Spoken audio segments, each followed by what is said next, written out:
Okay, let's dive right in. Look, we've all been there, right? A friend or family member is in a bit of a tight spot financially, and they ask for your help. And making a promise to back them up, it seems like a simple thing to do. But these kinds of financial promises, they can carry some really serious and often totally hidden risks. So today, we're going to break down exactly what it means when you give a financial guarantee. All right, so let's start with this idea of a risky promise. Because really, at the heart of every single financial deal, I'm talking everything from a small personal loan to a massive corporate merger, there's this one thing you just can't avoid: risk. So, just think about it for a second. Have you ever actually done that? Co-signed a loan, guaranteed a lease for a family member? It's a super common act of trust. We do it all the time. But it's also the perfect example of what we're getting into today. Because the moment you do that, you're stepping into a very real, legally binding role.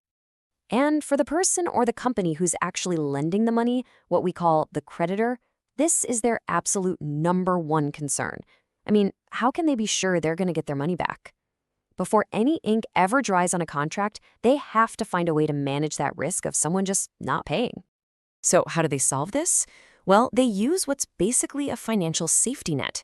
It's a specific legal tool that's designed to give them that crucial peace of mind. And that tool is called a contract of guarantee. Now, that might sound super formal, but really, it's just a promise where one person called the surety, that's you in this scenario, agrees to cover the debt if the main person can't pay. You're literally the backup plan.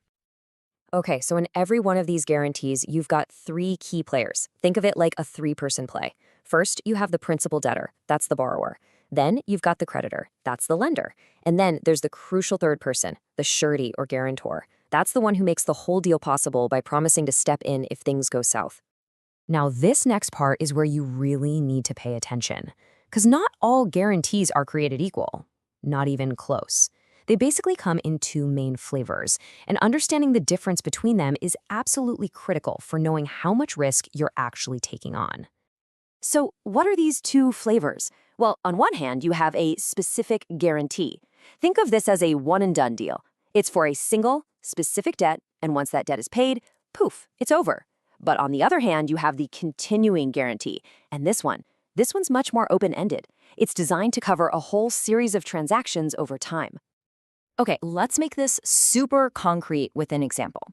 A specific guarantee is really straightforward. Let's say you guarantee your friend's car loan for, say, 50,000 rupees. The second they make that final payment, your promise is fulfilled. Your obligation is over, the deal is done, and you're off the hook. It has a very clear finish line. At a continuing guarantee? Whoa, that is a whole different animal.